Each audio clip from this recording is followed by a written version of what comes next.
Professora Tamires, um prazer te receber. Tudo bem com você? Tudo bem, Thalita. Prazer estar aqui também.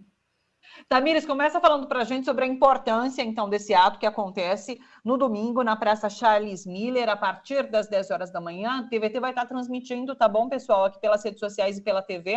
E com as 9 centrais sindicais reunidas, né? Isso é muito importante também, num ano eleitoral como esse, de taxa de desemprego, como a gente comentou ali no princípio, altíssima, com uma política econômica toda errática, né? Então, fala para a gente sobre a importância desse momento.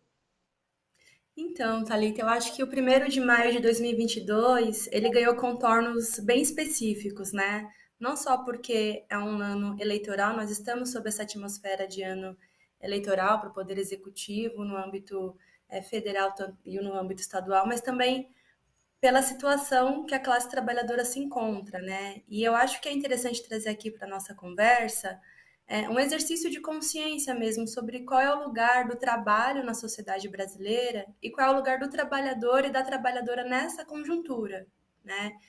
Em termos históricos, isso não tem como fugir, né? O trabalho despertava nas pessoas um sentimento coletivo. Isso é bastante importante da gente retomar, né? Esse sentimento coletivo ajudou a projetar um horizonte de oportunidades, melhores condições de vida, né? É uma expressão cívica, mas também ela está imbuída de alguns princípios norteadores de uma sociedade inclusiva, democrática, né? Então, é uma data para a gente celebrar as lutas e conquistas dos trabalhadores, mas para enfatizar esse sentido político do trabalho e do trabalhador como um sujeito histórico. Ele é um sujeito histórico porque ele é imprescindível para democracias, né? Para as democracias das sociedades modernas e especialmente aqui para a democracia brasileira. Um outro ponto que eu acho interessante ressaltar nesse 1º de maio, né, que tem a ver com essa reflexão sobre o trabalho propriamente dita, né? O trabalho tem passado por muitas transformações, né? Essa categoria do trabalho, eu costumo dizer que é uma categoria flutuante, não só do ponto de vista conceitual, quando a gente vai analisar as transformações do mundo do trabalho a partir das imposições do neoliberalismo, ou das restrições que as sociedades ditas democráticas têm colocado sobre as legislações trabalhistas, da cultura do trabalho, né, que também envolve uma dimensão subjetiva e mais individualizante. Aí lembrando que o trabalho sempre foi uma fonte de integração, de interação social, de sociabilidade, mas hoje com essa flexibilização e desregulamentação do trabalho que tem sido intensificada nos últimos anos com o governo Bolsonaro, a gente vê que o trabalho é sinônimo de fragmentação, né, de distanciamento, de individualização. E aí, além desse aspecto mais abstrato, né, vamos dizer assim, a gente tem inúmeras formas de trabalho hoje existentes que vão muito além da noção de trabalho assalariado e do emprego propriamente dito, né, que é uma tônica da sociedade brasileira hoje, né? A gente é um motor de produção de trabalho precário. E aí vem uma legislação trabalhista que ratifica esse trabalho precário, né? Autoriza formas precárias de trabalho. E aí isso tem a ver com uma estrutura heterogênea do mercado de trabalho que não comporta a oferta de mão de obra, colocando muitas pessoas num desalento, origina Sim. trânsitos de trabalho informal, subutilizado, desregulamentado, ocupações sem qualquer amparo legal, e isso nos leva a uma reflexão sobre os desdobramentos do retrocesso dos direitos sociais e do trabalho na sociedade brasileira, porque isso tem a ver, né, tá diretamente relacionado com a estruturação das políticas de cidadania. Então, eu acho que a importância desse 1º de maio, no próximo domingo, né, é que a sociedade brasileira está se moldando ao trabalho flexível e desregulamentado, e isso vai na contramão dos direitos consagrados pela história de luta da classe trabalhadora. Nesse sentido, o 1º de maio também é um despertar para a importância e para o papel que o trabalhador tem, também nessa luta, é claro, nessa luta, mas também no pensar o trabalho, no que queremos para que seja um trabalho decente. Então, é um despertar para esse papel que o trabalhador tem na sociedade, para além de ser meramente um trabalhador. Com certeza, eu acho que é aí que mora a esperança, né? Que deve morar a nossa esperança enquanto classe trabalhadora. É de trazer esse 1º de maio como um simbolismo dos princípios que norteiam uma sociedade democrática, uma sociedade mais inclusiva, uma sociedade com trabalho digno, né? Se a gente for observar, por exemplo, a experiência de trabalho na pandemia, o trabalho foi reconfigurado na pandemia a partir de novas modalidades, né? Você teve uma disseminação do trabalho remoto, 8 milhões de pessoas foram colocadas na condição de trabalho remoto em função das medidas de distanciamento e proteção é, de saúde, né, em relação ao vírus. Mas esse contexto de distanciamento social, ele trouxe alguns desdobramentos importantes também, né? Ele exigiu uma série de adaptações do trabalhador que foram feitas de uma forma muito abrupta, né? E nós precisamos rearranjar as nossas relações familiares e de trabalho. Um outro elemento importante do trabalho que tem a ver com essa nossa reflexão da categoria trabalho como algo que a gente precisa tomar para si, né? Politizá-la no sentido de trazer à tona o seu potencial transformador para uma sociedade digna, justa, inclusiva. A gente teve também uma experiência de sobreposição de ambientes de trabalho, né? Esse contínuo do trabalho. E eu até costumo falar, né, que gerou essa angústia do home office, né? Porque a gente não sabe onde termina um e onde começa o outro nas dimensões entre família e trabalho, né? A gente, tanto que até o movimento sindical tem discutido o direito à desconexão, né? Que é o estabelecimento de algumas fronteiras para que as empresas não sucumbam à saúde mental e física dos trabalhadores de tanto impor os seus condicionantes de trabalho, o controle sobre a jornada, né? A gente vive nessa era da hiperconexão, do sem descanso, né? Dos trabalhadores que não têm um momento de lazer, não sequer têm as suas condições de subsistência asseguradas, né? Na conjuntura atual. E aí as empresas têm se beneficiado muito da possibilidade de controle limitado desse trabalho, dessa jornada, né, que coloca o trabalhador à disposição a qualquer momento. Eu acho que isso é um aspecto que traz também para o 1º de maio, sabe, Thalita? Para a gente poder pensar, né, em questões que foram aparentemente pontuais na pandemia, mas que podem se ressurgir como uma tendência, né, como algo que veio para ficar, como essa questão do home office. Posso só indicar mais um ponto, se você me permitir, que eu acho que é fundamental na experiência de trabalho na pandemia, que é o estresse das trabalhadoras e o aumento do assédio moral no ambiente de trabalho, no ambiente virtual de trabalho, inclusive, né? A gente sabe que as mulheres passam mais tempo no ambiente privado do lar, cuidando das responsabilidades familiares, dos filhos, das filhas, e na pandemia elas tiveram uma sobrecarga imensa de trabalho, né? E aí é importante notar que a prática de assédio moral no ambiente de trabalho aumentou consideravelmente, e com o auxílio das novas tecnologias, né? Isso tem efeito desastroso sobre a saúde mental das trabalhadoras. Teve uma pesquisa recente do Instituto Patrícia Galvão que mostrou que quase 80% das mulheres com filhos falaram que teve um aumento de carga de trabalho com cuidado.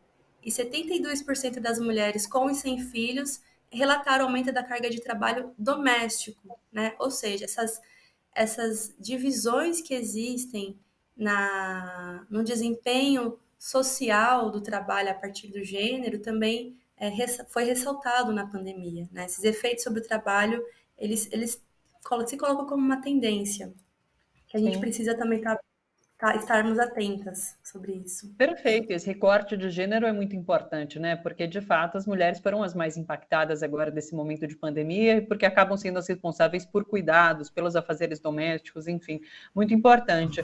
Deixa eu trazer a fala inicial que a gente mostrou do ex-presidente Lula agora, Tamires, para falar um pouquinho sobre reforma trabalhista e outros ataques aos direitos dos trabalhadores que a gente vem acompanhando nesses últimos anos. Lula fala, né, que a gente chega a esse nível de desemprego esse ano por conta muito do que aconteceu lá atrás, né, no governo Michel Temer, que aprovou a reforma trabalhista, depois disso a gente teve reforma da Previdência, a gente teve ali uma tentativa de carteira verde-amarela que acabou não indo para frente, para nossa sorte, né, mas os ataques são constantes e é claro que a gente precisa discutir tudo isso até como uma forma de pensar o futuro, né? Você, inclusive, tem dados que mostram o quanto o trabalho foi precarizado, enfim, por conta de reforma trabalhista, e que também levam a essa reflexão sobre nosso futuro, né? Sim, eu acho essa coisa. Nós estamos numa rota de coalizão com os direitos trabalhistas, né? E a reforma trabalhista ela se iniciou em novembro de 2017, mas ela continua de várias formas, né? Com várias tentativas do governo e tentativas frustradas, porque ela sempre veio com um discurso de modernização das leis trabalhistas, de incentivo ao emprego, mas o que a gente observa são retrocessos nas relações de trabalho, né? E após esses primeiros anos de reforma, a gente já consegue ter um quadro sobre o que ela, dos seus resultados, né? Por exemplo, nós tivemos a autorização de novas modalidades, né? Modalidades alternativas de contrato de trabalho, como trabalho intermitente, tempo parcial, temporário, trabalho autônomo, né?